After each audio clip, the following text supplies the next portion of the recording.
So our 7th grade students this year, as an extension of our focus on identity, kicked off our advisory program with a self-portrait project. And so you can see behind me a variety of their products from my particular advisory, although all of the students in all 4 advisories created these. The idea was generated from Mr. Kohler's project last year, where the faculty created self-portrait or selfie projects, and we thought it would be a great opportunity for the kids to introduce themselves to us and use an interpretation that's not necessarily a literal interpretation to communicate to others what they think about themselves. So you'll see back here a wide variety. There are some here's a volleyball here with photographs on it, and here this would be a very literal interpretation.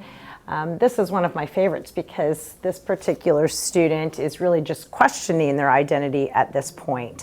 And the student was very honest about that fact. So in 7th grade, our 2 main themes are identity and empathy.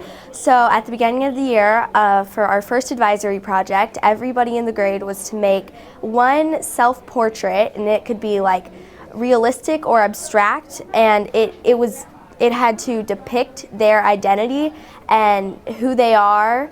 So what I did is I kind of don't really know who I am yet, and that I kind of took that concept and I put that in my self-portrait.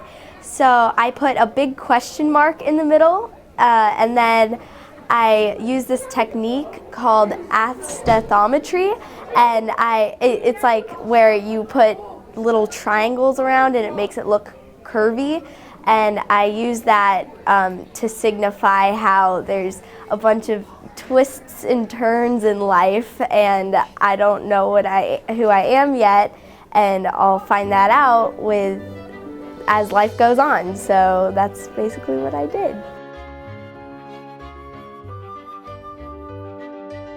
It's a big question to ask 7th graders to look inside themselves and create a self-portrait in a metaphorical sense. And at this age, students are really thinking about, like, who am I? What makes me special? What makes me different? So I feel like it was a good opportunity for students to really examine themselves and to figure out what sets them apart from their peers in a time when they really want to be kind of like their peers. And I like the projects because I felt like I got to know a little bit about all of the students in a special way by reading their paragraphs and looking at their projects.